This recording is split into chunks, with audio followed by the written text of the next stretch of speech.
प्रथम विश्वयुद्धको बारेमा चाहिँ कुरा गर्छौँ। हाम्रो विगत अन्तर्गत हामी चाहिँ नेपालको जुन इतिहास हामीलाई पढ्नु पर्थ्यो त्यो चाहिँ हामी पढिसक्यौँ। आज चाहिँ हामी विश्वको इतिहास अन्तर्गत प्रथम विश्वयुद्ध नेपाल हाम्रो 10 क्लासमा चाहिँ प्रथम विश्वयुद्ध र दोस्रो विश्वयुद्ध दिएका छन्, जसमध्ये हामीले चाहिँ आज प्रथम विश्वयुद्धको चाहिँ हामी कारणहरू सबभन्दा पहिला चाहिँ पढ्छौँ। मैले जुन एउटा बोर्डमा चाहिँ एउटा नक्साहरू कोरेको छु युरोप महादेशका, हुन त धेरै राम्रो पनि छैन तर चाहिँ लगभग मैले बुझाउनको लागि तपाईँहरूलाई बुझाउनको लागि चाहिँ कोरेको छु। अब चाहिँ प्रथम विश्वयुद्धको कहानी भनेको चाहिँ कारण त धेरै छ, तर चाहिँ कहानी कहाँबाट स्टार्ट हुन्छ भने अस्ट्रेलियन एम्पायरबाट। यो अस्ट्रेलियन एम्पायर भनेको चाहिँ यहाँ रहेको छ अस्ट्रिया एम्पायर। अस्ट्रिया एम्पायर भनेको चाहिँ यहाँ रहेका छन्, यहाँबाट चाहिँ कहानी स्टार्ट हुन्छ। यहाँको राजा 1914 तिरको राजा भनेको चाहिँ फ्रेन्च जोसेफ रहेका थिए, फ्रेन्च जोसेफ। अस्ट्रिया एम्पायरको राजा भनेको चाहिँ फ्रेन्च जोसेफ थियो र फ्रेन्च जोसेफको भनेको चाहिँ 3वटा छोरा रहेका थिए। तर चाहिँ फ्रेन्च जोसेफका 3वटा छोरामध्ये कोही भनेको चाहिँ राजा बन्ने लायक थिएन। अनि चाहिँ के गर्यो भने अब राजा कसलाई बनाउने, जस्तै कि हाम्रो देशमा पृथ्वीनारायण शाहको 2वटा छोरा थियो, एउटा प्रताप सिंह शाह र अर्को चाहिँ बहादुर शाह। तर हाम्रो देशमा चाहिँ के थियो भने राजाको जेठो छोरा राजा बन्छ। हाम्रो देशमा सदियोदेखि चलिआइराखेको छ कि राम्रोलाई होइन हामी हाम्रोलाई रोज्छौँ, हो कि न, राम्रोलाई होइन हाम्रोलाई रोज्छौँ। त्यस्तै भनेको चाहिँ पृथ्वीनारायण शाहको जेठो सन्तानलाई प्रताप सिंह शाहले राजा बनायो। तर राजा भने प्रताप सिंह शाह कस्तो राजा बन्यो भने योग्य पिताको अयोग्य पुत्र भन्ने चिनिन्छ। ठ्याक्कै चाहिँ त्यही हो। अस्ट्रिया एम्पायर भनेको चाहिँ अरू देशमाथि कब्जा जमाएका थिए र ठुलो एम्पायर भनेको चाहिँ यसले बनाएका थिए, ठुलो देश बनाएको थियो। अनि जुन त्यो बेलाको राजा थियो फ्रेन्च जोसेफ, त्यसको सन्तान 3वटा सन्तानमध्ये कोही त्यस्ता योग्य रहेका थिएन। अनि चाहिँ के गर्यो भने त्यसको भतिजाको नाम भनेको फर्डिनान्ड रहेका थिए। फर्डिनान्डलाई चाहिँ के गर्यो भने राजकुमार घोषणा गरियो कि राजकुमार भनेको चाहिँ के भने भावी राजा, आउँदो दिनमा चाहिँ के गर्छ त्यो राजा बन्छ। अनि त्यसलाई चाहिँ अस्ट्रिया एम्पायरको भावी राजाको रूपमा चाहिँ घोषणा गर्यो, राजकुमारको रूपमा घोषणा गरिदियो। घोषणा गरिसके पश्चात चाहिँ के गर्यो भने केही दिन पश्चात फर्डिनान्डले चाहिँ बिहे गरियो, सोफीसँग बिहे गरियो। सोफीसँग बिहे गरे पश्चात यसले चाहिँ देशमा आफ्नो देश भ्रमण गर्न थाल्यो, किनभने भावी राजा त अब फर्डिनान्डै हुन्थ्यो। अनि आफ्नो देशमा कस्तो के अवस्था रहेको छन्, किसान कस्तो रहेको छ, हाम्रो देशको जनता कसरी बाँचिराखेको छ, कुन सीमा कसरी रहेको छन्, यो भनेको चाहिँ भ्रमण गर्न लाग्यो। र भ्रमण गर्दा गर्दै 1914 तिर चाहिँ के भयो भने यो जुन राजा थियो त्यो बेलाको फ्रेन्च जोसेफ, त्यसको चाहिँ के भयो भने अलिअलि शरीर भनेको चाहिँ राम्रो हुन थाल्यो। बुढो हुँदाखेरि चाहिँ के भयो भने अलि त्यसलाई स्वास्थ्य खराब हुन थाल्यो। स्वास्थ्य खराब हुन थालिसकेपछि यसले के लाग्यो भने अब त राजा मेरो बन्ने पालो भइसक्यो फर्डिनान्ड। अनि यसले के गर्यो भने भ्रमण गर्न थाल्यो। भ्रमण गर्दा गर्दै भनेको यहाँ बोस्निया रहेको छ, अस्ट्रिया भनेको यहाँ कब्जा गरेको ठाउँ रहेको छ, बोस्निया भनेको यो अस्ट्रिया एम्पायरमा रहेको छ। बोस्निया देशलाई 6 वर्ष पहिला 1914 भन्दा 6 वर्ष पहिला भनेको सन् 1908 मा के गरेको थियो भने बोस्निया देशमाथि कब्जा गरेका थियो अस्ट्रिया। अनि हालमा चाहिँ 1914 मा अस्ट्रिया एम्पायरमा चाहिँ बोस्निया पनि पर्थ्यो। तर चाहिँ बोस्नियामा आजादी आन्दोलन चलिराखेको थियो। भनेको चाहिँ अस्ट्रिया एम्पायरमा हामी बस्दैनौँ भनेर चाहिँ छुट्टै देश चाहिन्छ, हामीलाई बोस्निया छुट्टै देश चाहिन्छ भनेर यो क्षेत्रमा भनेको चाहिँ आजादी आन्दोलन चलिरहेको थियो। र त्यो क्षेत्रमा चाहिँ विभिन्न किसिमको सङ्गठन गरिरहेको थियो। तर एउटा सङ्गठनको नाम के थियो भने ब्ल्याक ह्यान्ड सोसाइटी। अनि यसले चाहिँ घुम्दा घुम्दै दुवैजना फर्डिनान्ड र सोफी भनेको घुम्दा घुम्दै बोस्नियाको सेराजेभो भन्ने ठाउँमा आयो। सेराजेभो ठाउँमा जब आयो तब हजारौँ लाखौँ सङ्ख्याको त्यसको जुन एउटा चाहनेवाला थियो, चाहताहरू, यसको देशका जनताहरू चाहिँ एकदम स्वागत गर्नेलाई चाहिँ सेराजेभो भन्ने ठाउँमा गयो। सेराजेभो ठाउँमा त्यसलाई त्यसको चाहता मात्र होइन, एकजना ब्ल्याक ह्यान्ड सोसाइटीका युवा पनि त्यहाँ पुगेका थिए। 19 वर्षका भर्खर युथ थिए। त्यो चाहन्थ्यो कि म तिमीहरूसँग तिम्रो गुलाम बन्न बस्दिनँ, मलाई छुट्टै राष्ट्र चाहियो। जुन हाम्रो बोस्निया भन्ने देश थियो त्यो मलाई छुट्टै चाहिन्छ भन्ने चाहिँ त्यो त्यहाँ आजादी आन्दोलनको लागि युद्ध लडिरहेको थिए। बोस्निया भन्ने ठाउँको एउटा ब्ल्याक ह्यान्ड सोसाइटी एउटा सोसाइटी थियो, संस्था थियो।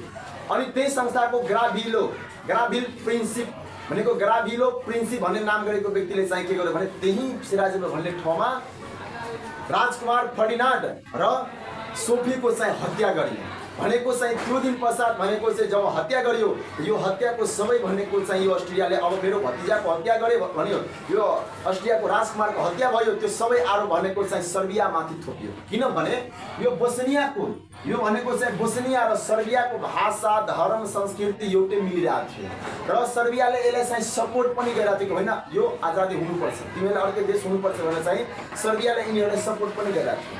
त अस्ट्रियाले सबै भनेको छ होइन, सबै काम तिमी नै गरेको छ, सर्बियाले गरेको छ भनेर चाहिँ सबै जति पनि यो घटना घटेको छ सबै घटना थुपारिदियो भनेको चाहिँ सर्बियामाथि। अनि सर्बियामाथि भनेको 48 घण्टाको 2 दिनको चाहिँ अल्टिमेट दियो कि 2 दिनभित्रमा 48 घण्टामा चाहिँ के गर्नुपर्छ भने तिमी जुन एउटा ब्ल्याक ह्यान्ड सोसाइटीका त्यहाँ मान्छे रहेको छ त्यसलाई समातेर मेरो देशमा पुर्याउनु पर्छ, मेरो कब्जामा दिनुपर्छ र अर्को चाहिँ तिम्रो देश भनेको मेरो निगरानीमा हुनुपर्छ। सर्बियाले भने ठिकै छ, ब्ल्याक ह्यान्ड सोसाइटीको हामी कसैले राख्दैनौँ, यदि त्यस्तो छ भने त्यसलाई हामी पठाउन सक्छौँ, तर मेरो देश भनेको तपाईँको निगरानीमा हामी दिँदैनौँ, कुनै पनि देश दिनु भए। हामी नेपाल किन सानो छैनौँ, तर हाम्रो त्यो अस्मिता रहेका छन्, यो देशमाथि हाम्रो प्राण रहेको छ। चाहे चाइना या दुनियाँको सबभन्दा पावरफुल राष्ट्र अमेरिका पनि के भन्छ भने देशप्रति हामी सम्मान जनाउँछ, हो किन, आफ्नो देशको लागि ज्यान गुमाउँछ, तर हामी कुनै देशमा हामी ट्रस्ट दिँदैनौँ, हो किन। त्यस्तै भनेको चाहिँ सर्बियाले भन्यो होइन हामी झुक्दैनौँ। अस्ट्रेलियाले भनेको चाहिँ को साथ दिइरहेको थियो भने जर्मन एम्पायर, यता जर्मन दुवै पडोसी थियो, अस्ट्रेलिया र जर्मनको भाषा मिलिरहेको थियो, अस्ट्रेलिया र इटलीको भाषा मिलिरहेको थियो भनेको यसलाई यो साथ दिइरहेको थियो। सर्बियाले भन्यो म गर्दिनँ भनेको तत्कालीन यो थियो। तत्कालीन यो गर्दा चाहिँ के भयो भने जुन 28मा 1914 जुन 28मा भनेको चाहिँ राजकुमार र राजकुमारीको हत्या भएको थियो भने जुलाई 28मा 1 महिना पश्चात के भयो भने यो अस्ट्रिया भनेको चाहिँ सर्बियामाथि आक्रमण गरेको थियो। यो भनेको तत्कालीन कारण मात्र रहेका थिए, तर कारण भनेको चाहिँ धेरै रहेका छन्। कुनै पनि व्यक्तिको बिचमा यदि धेरै ठुलो आन्दोलन हुन्छ या धेरै ठुलो झगडा हुन्छ भने त्यसको कारण तत्कालीन कारण हुँदैन, त्योभन्दा पहिला धेरै कुरा सोचेको हुन्छ। ठ्याक्कै चाहिँ देशभित्रमा पनि त्यही भयो, धेरै पहिलादेखि यहाँ अर्कै कुरा थियो युरोप कन्ट्रीमा चाहिँ। अब कारणहरू चाहिँ के रहेको छ भने सबभन्दा पहिलो कारण भनेको चाहिँ साम्राज्यवाद। साम्राज्यवाद थियो। साम्राज्यवाद भनेको चाहिँ के भने त्यहाँ राजाहरूको शासन थियो र राजाहरूले जहिले पनि चाहन्छन् कि मेरो साम्राज्य भनेको सबभन्दा ठुलो होस् र म ठुलो देशको राजा बनुस्, मेरो अन्दरमा धेरै जनता होस् भन्ने चाहना हुन्छ। किनभने युद्ध लड्नको लागि त्यसको छोराछोरी त जाँदैन, को गोली खान्छ र जनताको छोराछोरी, उता पनि जनताको छोराछोरी खान्छ, यता पनि जनताको छोराछोरी खान्छ, आफ्नो सन्तान लिएर राज परिवारमा बसेको हुन्छ, त्यसले कुनै मतलब हुँदैन। र के चाहन्थ्यो भने ठुलो सम्राट होस्। यसको कारणले पनि सबै देश चाहन्थ्यो, युरोप कन्ट्रीको सबै देश चाहन्थ्यो कि मेरो सम्राट ठुलो होस्। अनि एकअर्कामा चाहिँ झगडाको माहौल, यो प्रथम विश्वयुद्धको कारण पनि यो साम्राज्यवाद पनि रहेको थियो। अर्को चाहिँ के थियो भने त्यो बेला 1760 देखि 1840सम्म युरोप कन्ट्रीमा चाहिँ औद्योगिक क्रान्ति भएका थिए र औद्योगिक क्रान्ति पश्चात भनेको चाहिँ औद्योगिक क्रान्ति भनेको चाहिँ के भने उद्योग धन्दामा चाहिँ परिवर्तन, क्रान्ति भनेको परिवर्तन, उद्योग धन्दामा त्यहाँ परिवर्तन आयो। एसिया महादेशमा त्यति उद्योगहरू खुलेका थिएन, तर त्यो देशमा चाहिँ के भने युरोप महादेशमा धेरै उद्योगहरू चाहिँ खुल्न थाल्यो। र उद्योग भनेको चाहिँ स्टार्ट भनेको कपडा मेसिनबाट स्टार्ट भएको थियो भने बिस्तारै बिस्तारै हात हतियार यो दुनियाँदारी धेरै बनाउन थाल्यो। र उद्योग धन्दाको जब विकास भयो त सबैजनाले चाहिँ के भयो भने अब सामान त निर्माण गर्छ, सामान निर्माण गरिसकेपछि कच्चा पदार्थ चाहियो, कच्चा पदार्थ सबै युरोप कन्ट्रीलाई चाहियो। त्यो अब कच्चा पदार्थ कहाँबाट ल्याउन, यिनीहरू चाहिँ के गर्थ्यो भने एसिया महादेशमा गएर, अफ्रिका महादेशमा गएर, दक्षिण अमेरिकामा गएर यिनीहरूले देशहरूलाई उपनिवेश बनाउँथ्यो, गुलाम बनाउँथ्यो र त्यहाँबाट कच्चा पदार्थ यिनीहरू चाहिँ आफ्नो युरोप महादेशमा ल्याउँथ्यो। त्यति मात्र होइन, युरोप महादेशमा ल्याइसकेपछि औद्योगिक र व्यापारिक सम्बन्धले गर्दा पनि यस्तो भएको छ भनेको चाहिँ यो कच्चा पदार्थ ल्याउँथ्यो र कच्चा पदार्थ भइसकेपछि यहाँ चाहिँ के गर्थ्यो भने यसलाई सामान बनाउँथ्यो र सामान बनाइसकेपछि के गर्थ्यो यसलाई आफ्नो उपनिवेश भएको देशहरूमाथि चाहिँ यो बेच्ने बिक्री वितरण गर्थ्यो। अनि के गर्थ्यो भने मानव गुलाम बनाएको छ बेलायत, भारतमा चाहिँ गुलाम बनाएको थियो बेलायत, अनि जर्मनी पनि चाहिँ आफ्नो सामान बेच्न आइरहेको थियो यहाँ। त दुवैजनाको झगडा भइरहेको थियो सरी। त भनेको चाहिँ प्रथम विश्वयुद्ध हुनुको कारण भनेको चाहिँ औद्योगिक र व्यापारको जुन एउटा त्यो सम्बन्ध रहेको छ, नीति रहेको, त्यसको कारणले पनि चाहिँ प्रथम विश्वयुद्ध भएको थियो। अर्को चाहिँ उपनिवेशवाद र अर्को चाहिँ के उग्र राष्ट्रवाद।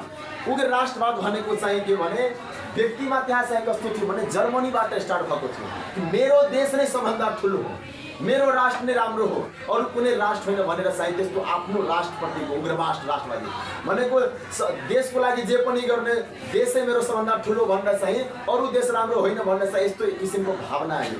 र भावना आउँदाखेरि चाहिँ सबै देश भन्छ मेरो देश राम्रो, त्यो भन्छ मेरो देश राम्रो, यस्तोमा पनि चाहिँ कम्पिटिसन भयो र के भयो भने प्रथम विश्वयुद्धको कारण यो पनि रहेका थिए। त्यसपछि सैनिकीकरण भनेको चाहिँ के भने प्रथम विश्वयुद्ध हुनुभन्दा पहिला चाहिँ औद्योगिक क्रान्ति भएको थियो र औद्योगिक क्रान्तिको कारणले चाहिँ के भएको थियो भने त्यहाँ चाहिँ सैनिकहरू अब हात हतियार बनाउँथ्यो र हात हतियार बनाउँदाखेरि चाहिँ सैनिक बढी बनाउँथ्यो, किनभने अरू देशमाथि आक्रमण गर्नु पर्थ्यो नि। अनि सैनिक भनेको चाहिँ जताभावी निर्माण गर्ने सैनिक अब धेरै भयो। अब धेरै भइसकेपछि कहाँ त्यो बमहरू त्यो फोड्छ हो किन। अनि के गर्यो भने प्रथम विश्वयुद्धको कारण यो पनि रहेका थिए। सैनिकीकरण भनेको त्यसपछि भनेको चाहिँ अर्को देश यो जति अब एम्पायर अस्ट्रिया एम्पायरबाट चाहिँ युद्ध स्टार्ट भएको थियो र त्योभन्दा अर्को कारण के थियो भने गोप्य सन्धिहरू। यो जति पनि युरोप महादेशको देश जोडेका छन् नि त्यो गोप्य सन्धिहरूको कारणले पनि चाहिँ के भयो भने प्रथम विश्वयुद्ध भयो। गोप्य सन्धि भनेको चाहिँ चुप्पै चापै मतलब एकदम कसैलाई नभनेर चाहिँ मानव दुईजना व्यक्ति केही गर्छ नि त तेस्रो व्यक्तिलाई केही थाहा हुँदैन, त्यो भनेको गोप्य सन्धि। अनि युरोप महादेशमा भनेको चाहिँ देशहरूले एक देशले अर्को देशसँग गोप्य सन्धिहरू गर्न थाल्यो। जस्तै कि 1871 मा चाहिँ सन् 1871 मा चाहिँ के गर्यो भने जर्मन एम्पायर अर्को चाहिँ अस्ट्रेलिया एम्पायर यो दुईवटा देश र अर्को यो चाहिँ इटली भनेको चाहिँ यो तीनवटा देश भनेको चाहिँ 1871 मा जुन बेला भनेको त्यो बेलाको चाहिँ त्यहाँको सम्राट अटोमन बिस्मार्क थियो। अटोमन बिस्मार्कले के गर्यो भने 1871 मा जर्मनको चाहिँ एकीकरण गर्यो। जुन टुक्रा टुक्रा राजहरू थियो त्यसलाई चाहिँ एकीकरण गरेर चाहिँ एउटा ठुलो साम्राज्य बनायो जर्मनलाई। अनि चाहिँ 1871 मा भनेको चाहिँ एकीकरण गरियो र एकीकरण पश्चात भनेको चाहिँ त्यहाँको सम्राट भनेको चाहिँ को बन्यो अटोमन बिस्मार्क बन्यो। त्यो भइसकेपछि के भयो भने 1871 मा एउटा चाहिँ जुन सन्धि भयो त्रिपक्षीय सन्धि भनेको चाहिँ जर्मन एम्पायर अस्ट्रिया एम्पायर त्यसपछि इटली बीच भनेको त्रिपक्षीय सन्धि भयो। यो तीनैजनाको बीचमा के भयो भने यदि जर्मनमाथि कुनै देशले आक्रमण गर्छ त हामी यो दुईजनाले पनि त्यो देशमाथि आक्रमण गर्नुपर्छ। यदि अस्ट्रिया एम्पायरमाथि कुनै अर्को देशले आक्रमण गर्छ यो दुईजना मिलेर पनि त्यो अर्को देशमाथि आक्रमण गर्छ। यो त्रिपक्षीय सन्धि भयो।